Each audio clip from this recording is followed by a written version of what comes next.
Well, the ayes had it yesterday on the floor of the Senate. That was how it transpired yesterday. Well, to discuss this particular issue, and, has this been blown out of proportion? Is this, a storm on a teacup that is threatening to get out of hand?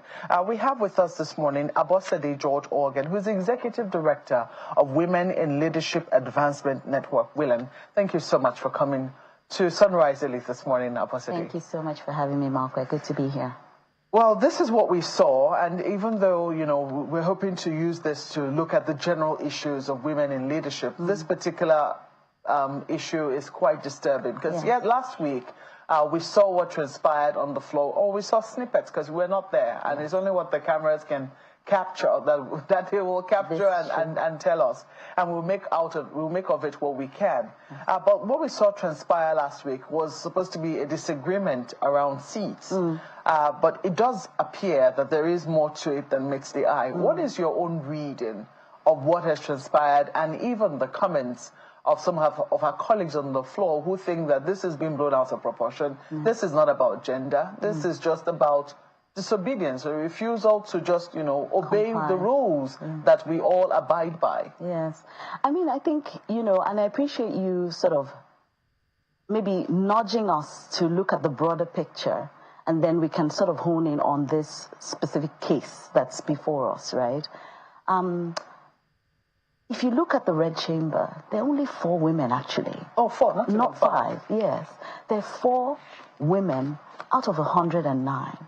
So I appreciate the male senators who are saying this is not a gender issue, but that's why it's important to sort of take the sort of context in which this is happening, right? You always need to pay attention to the context, because then that helps the reading that you're talking about.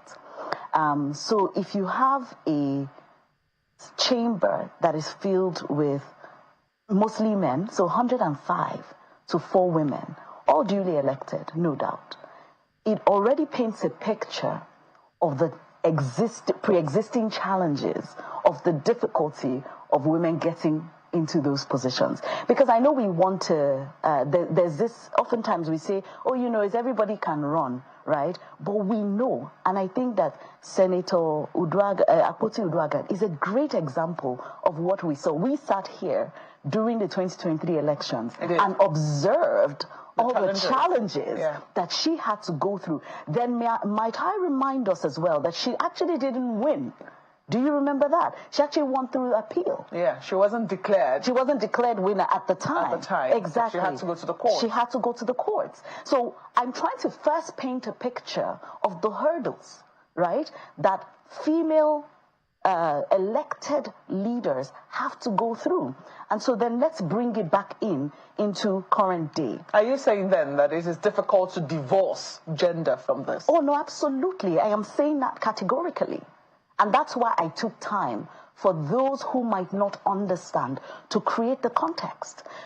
I am sure that there are some distinguished senators that are embarrassed about what's going on in terms of the proportion of women who are represented in the Senate. So that's why I'm saying this is the context, because whatever, even if a fight ensued and you were going to go to court or go to the police station, they would ask you what happened, who was there, who started, who talked. And so I think it's important to paint that context.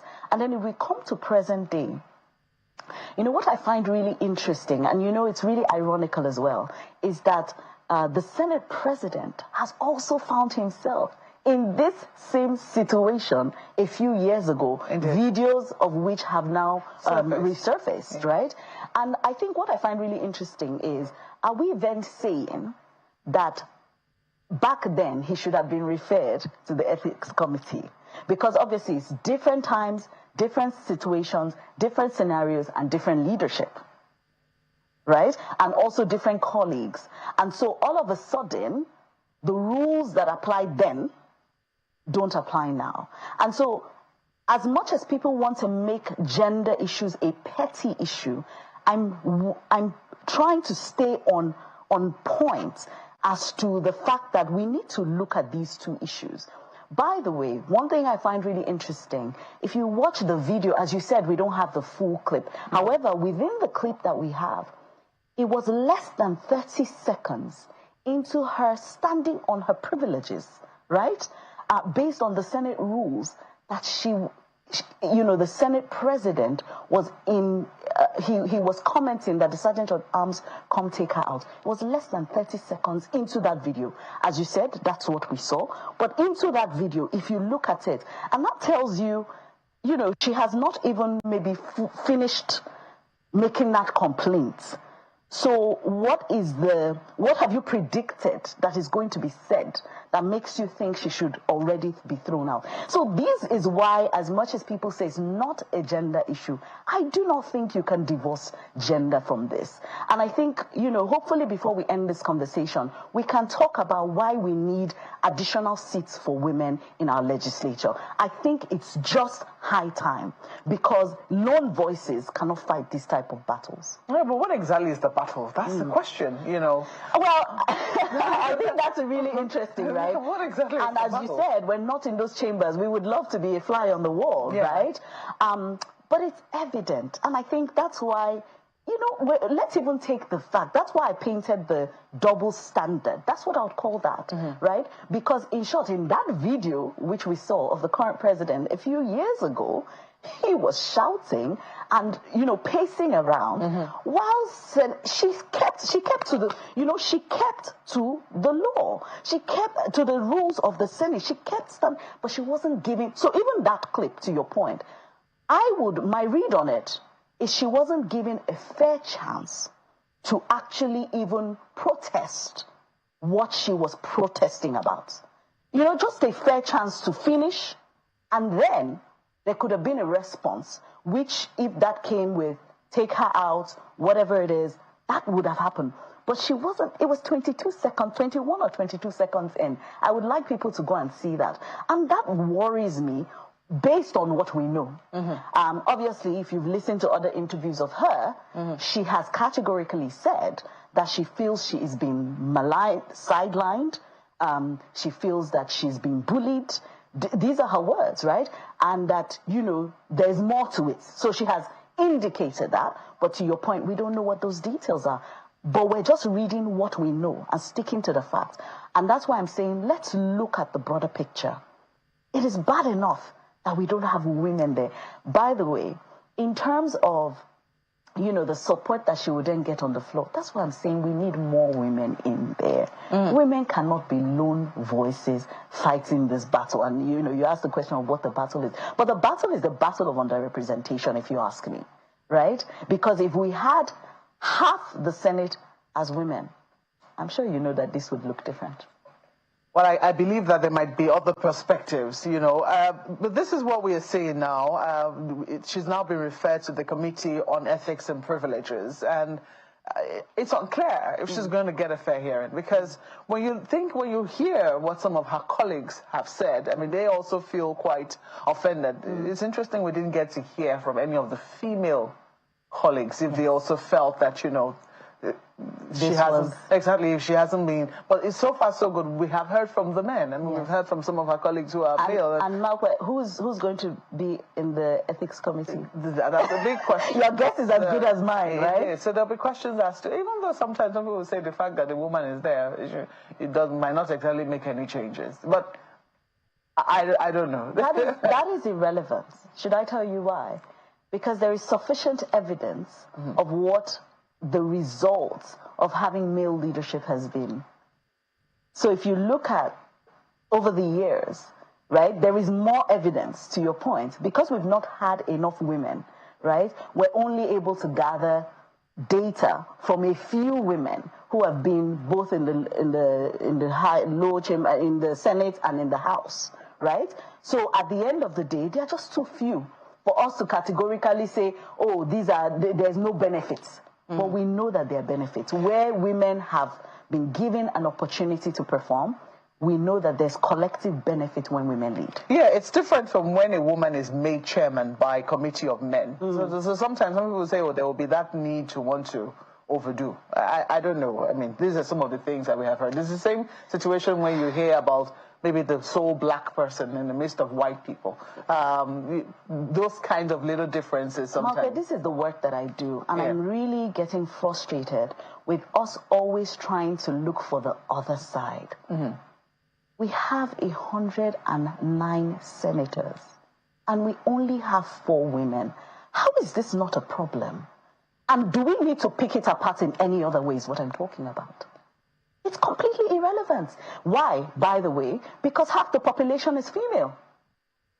And they are our representatives. So for me, the conversation doesn't even need to go beyond that. But what we are then witnessing is the few women that we have are having to fight battles. And I know that, you know, left to you and I, we would love to name those battles. But as far as I'm concerned, it is enough that they're fighting battles when they're in the minority. Are you a little concerned, though, that we did not hear from any of her colleagues? Absolutely. I am a little concerned that we didn't hear from other female senators. But again, Maupe, this is the work that we do. We live in a patriarchal society. Do I need to remind us about that? Is there a reason why they haven't spoken? Or maybe they have and we just we've missed it. There's that. And I think we should make room for that, you know, because we're not in all places at all times. However, women who are elected fight battles.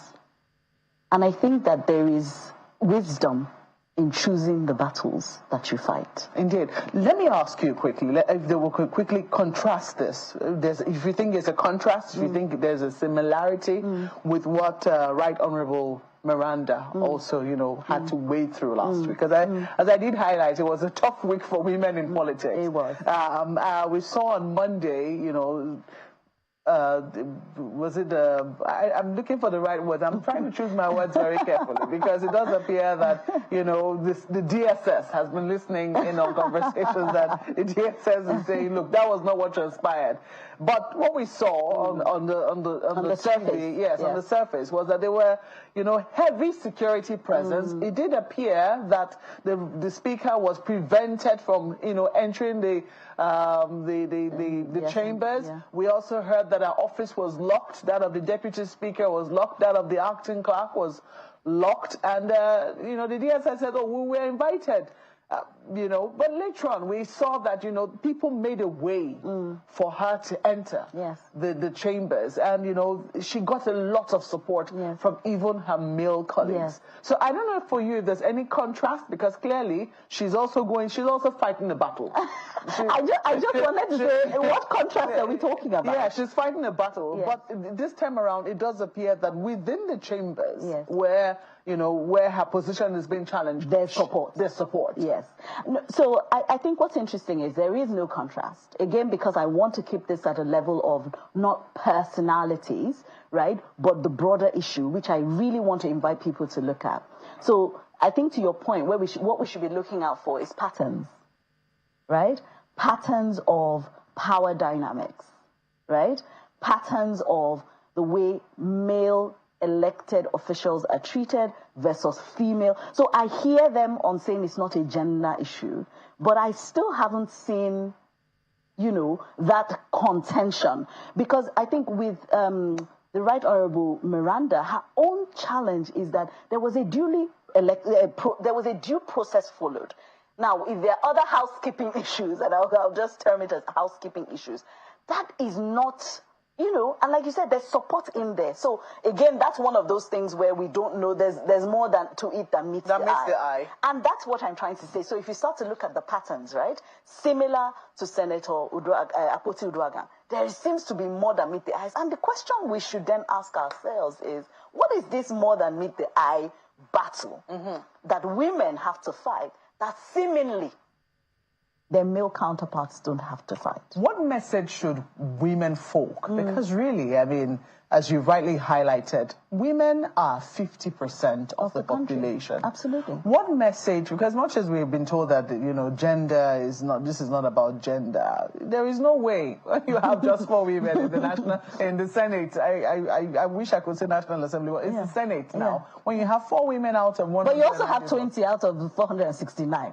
So can we just maybe put that out there? Put it out there, and that's the generality of the National Assembly. You know, so it's not like I say if it's any better in the House of Representatives. No, it's not. What message should women as a group be sending to the National Assembly at this time? Well, first of all, I mean, I want to use this opportunity to thank both Right Honorable